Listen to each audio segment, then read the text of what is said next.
இலக்கணத்தோட part 2 video இது. வேற்றுமை வந்து 8 வகைப்படும். தொகைநிலை தொடர் வந்து 6 வகைப்படும். வேற்றுமை, வினை, பண்பு, உவமை, உம்மை, அம்மொழி.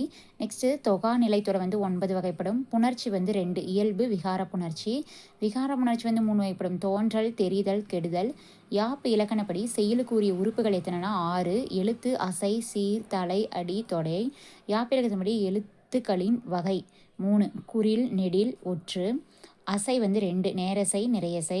சீர் வந்து 4 வகைப்படும். ஓரசை, ஈரசை, மூவசை, 4 நாவிசை. பார்த்திங்கன்னா தலை வந்து 7 வகைப்படும். அடி வந்து 5 வகைப்படும். தொடை வந்து 8 வகைப்படும். பா வந்து 4, வெண்பா, ஆசிரியப்பா, கலிப்பா, வஞ்சிப்பா. தொல்காப்பியர் வகைப்படுத்தியுள்ள ஆகுபெயர் வந்து 7. நன்னூலார் வகைப்படுத்தியுள்ள ஆகுபெயர் வந்து 15. பொருள் இலக்கணம் வந்து 2, அகப்பொருள், புறப்பொருள். தொல்காப்பியர் காட்டும் அகத்திணைகள் வந்து 7, கைக்கிளை, பெருந்திணை, முல்லை, மருதம், நெய்தல், பாலை, குறிஞ்சி. அதெல்லாம் புறத்திணைகள் வந்து 7, வெச்சி, வஞ்சி, கரந்தை. அது உங்களுக்கு தெரியும், அதனால் புறத்திணைகள் வந்து 7. புறப்பொருள் புறத்திணைகள் வந்து 12.